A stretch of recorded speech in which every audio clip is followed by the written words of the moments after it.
Lieutenant Colonel Kel Brezan's general had just been tapped to deal with the Hafn invasion. Brezan had expected chaos, just not this much of it. General Kel Khiruev had had to scramble her swarm after the Hafn assassinated General Kel Trenka 18 days ago. In Brezan's experience, assassinations never made the situation less chaotic. Brezan was one of Khiruev's personnel officers. It was a better position than Brezan had ever hoped for, given the equivocal notes in his profile.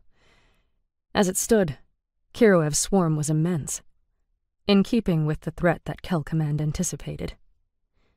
Brezan was impressed they'd scared up so many people on short notice. They'd given Khiruev one of the hexarchate's 6 cinder moths, its largest and most powerful vessels of war, as her command moth, the hierarchy of feasts. The swarm contained an additional 119 banner moths and 48 scout moths.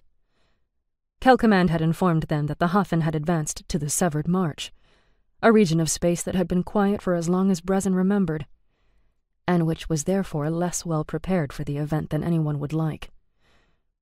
Yet here they were, cooling their heels at a transfer point because Kel Command, in its infinite wisdom, had decided that it was so important to add a single captain with secret orders that it was worth holding up Khiruev's swarm.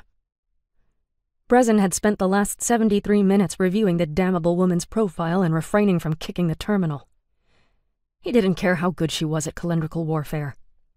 If he didn't hear from her transport in the next 12 minutes, he was going to recommend that they head out anyway, with a side of telling Kel Command to go hang.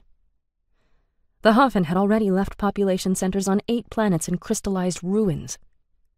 The priority was fighting them sooner rather than later. Captain Kel Cheris. Her early record showed that she was competent, as infantry officers went, with one oddity: her mathematical aptitude. The Nurai, the faction that contained most of the hexarchate's scientists and engineers, had tried to recruit her on the strength of it.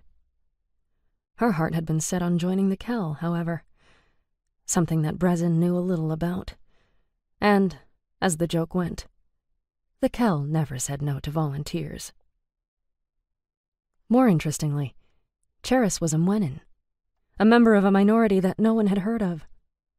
Granted, in an interstellar polity containing uncounted systems, this wasn't difficult, but the Mwenin additionally kept their heads down and avoided faction service.